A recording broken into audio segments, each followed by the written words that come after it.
Okay, we're recording. All right, hello, CS 246 class. I'm Alan Deaton. We have our teammates Kobe Jenkins and Dallin. We're going to be talking today about our Dungeons and Dragons character generator app. This app we designed is based on the 5th edition rules of Dungeons and Dragons, the tabletop RPG. And the goal was to generate a first level character. And when we first started off, we found it a little difficult trying to get all of the information together. We were still learning, a couple of us were still learning all the details on the game.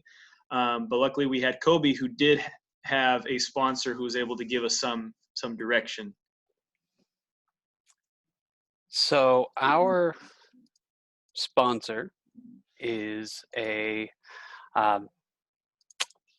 veteran D&D player who was looking to be able to manage and access his characters online on his mobile device.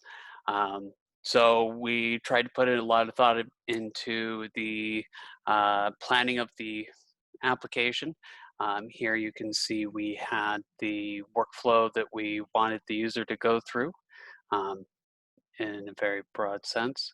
We then broke it down into our UML for all the various objects and classes that we were going to need to create to accommodate what we were wanting to do. Even with all this planning, we still ran into problems, but Dallin was able to find some good solutions. All right. So if we look here at the app, we get to first choose races. And I first attempted to display things merely with list views such as this, and which then gives you a description of the different races. There was also an interesting caveat that there was sometimes sub-races.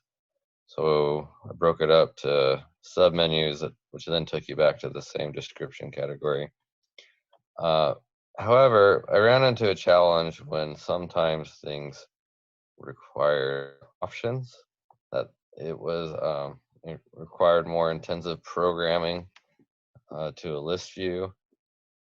And so I found that a good method of dealing with that would be to use what's called a scroll view with a linear view on the inside. And that allowed me to use array lists of the information and using logic to insert spinners so that I could adjust the program to display the logic of Dungeons and Dragons. And a lot of the functionalities heavily drew on the information from the JSON files we created for the races, sub-races, and the different classes and the options.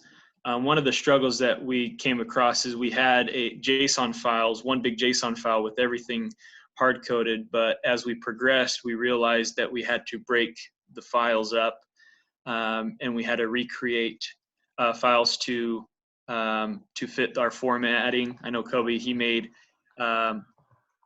was a major key player in creating factories for the class and race factories, so that way we could have things a little more organized, a little more structured.